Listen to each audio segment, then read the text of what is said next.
పశ్చిమ గోదావరి జిల్లా తాడేపల్లిగూడెం పట్టణంలో అన్నా క్యాంటీన్లు వద్ద ముఖ్యమంత్రి నారా చంద్రబాబు నాయుడుకి పాలాభిషేకం చేశారు.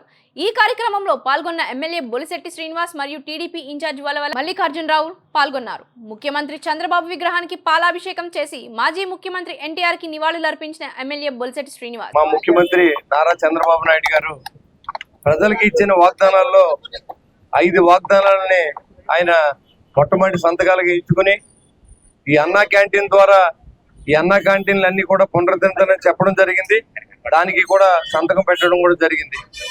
దాంట్లో భాగంగా ఈ రోజున అన్నా క్యాంటీన్ ప్రారంభించడానికి విచ్చేసినటువంటి నా మిత్రుడు తెలుగుదేశం పార్టీ ఇన్ఛార్జ్ వలవల బాబ్జీ గారికి, పట్టణ అధ్యక్షులు రాంపండు గారికి, శ్రీధర్ గారికి, పరిమి రవికుమార్ గారికి, ఇంకా ఈ కార్యక్రమానికి విచ్చేసిన తెలుగుదేశం పార్టీ జనసేన కార్యకర్తలందరూ కూడా పేరు పేరున ఉదయపూర్వ నమస్కారం తెలియజేసుకుంటూ, మరి ఏదైతే మనం మాట ఇచ్చామో దాంట్లో వికలాంగుల పెన్షన్ కానీ వృద్ధాప్య పెన్షన్ కానీ దానికి 4,000 రూపాయలు పెంచుతూ, వికలాంగులు 6,000 పెంచుతూ, పూర్తిగా డిజేబుల్డ్కి 15,000 రూపాయలు ఇవ్వడం అనేది చాలా గొప్ప విషయంగా మరి రాష్ట్ర వ్యాప్తంగా చంద్రబాబు నాయుడు గారికి పాలాభిషేకాలు అన్ని చోట్ల కూడా జరుగుతూ ఉన్నాయి.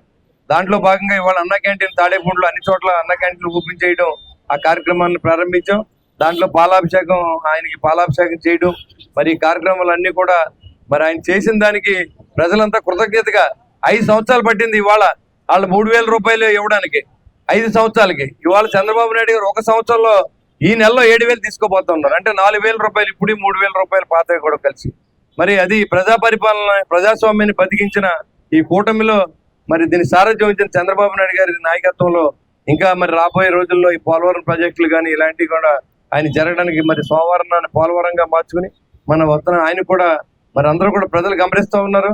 మొదటి రోజు నుంచే చంద్రబాబు నాయుడు గారు యాక్షన్ ఏంటో చూపించడం జరిగింది. ప్రతిపక్షాలు ఇంకా అప్పుడే సిగ్గు లేకుండా మాట్లాడుతూ ఉన్నాయి. వీళ్ళు ఇన్నాళ్ళు 5 సంవత్సరాలు ఈ రాష్ట్రాన్ని దోచుకుని ఇవాళ కొన్నాళ్ళు టైం ఇద్దామని మరి సచ్చు మాటలు మాట్లాడుతున్న వైసీపీ నాయకులు ఇవాళ రాష్ట్రాన్ని దోపిడీ చేసి వదిలేసినటువంటి ఈ పార్టీకి మళ్ళీ మనుగడ ఉండదు.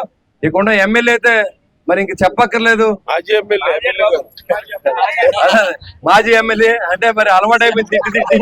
ఎందుకంటే అతను మొన్నటిదాకా ఎమ్మెల్యే చేశాడు కాబట్టి మరి ఎక్కడో చూశాను నిన్న ఒక విజయంలో చెప్తున్నాడు ఆయన ప్రజల ఆస్తిని కూలగొట్టేశారు.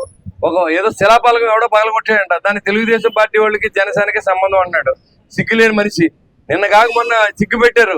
నువ్వు ఇంకా బయటికి రావద్దురా బాబు, నీకు ఎన్ని ఓట్లు వేశారు నువ్వు ఒకసారి తెలుసుకో. అంతేకాకుండా ఇవాళ ప్రజల ఆస్తులు పగలగొట్టించావు నువ్వు.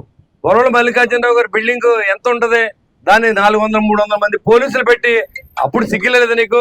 ఒక కార్యకర్తను చంపేశారు లింగారాయణగూడలో. అప్పుడు ఏం చేసావు నువ్వు? మనుషులు చంపేస్తే పట్టించుకున్నటువంటి కొట్టు సచ్చినా ఇవాళ సిగ్గు లేకుండా మాట్లాడుతూ ఉన్నాడు. వీళ్ళు అప్పుడే కొవ్వెత్తింది అది ఇదని.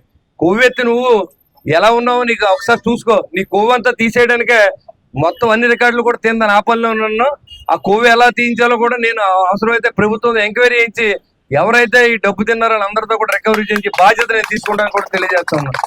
Thank you very much.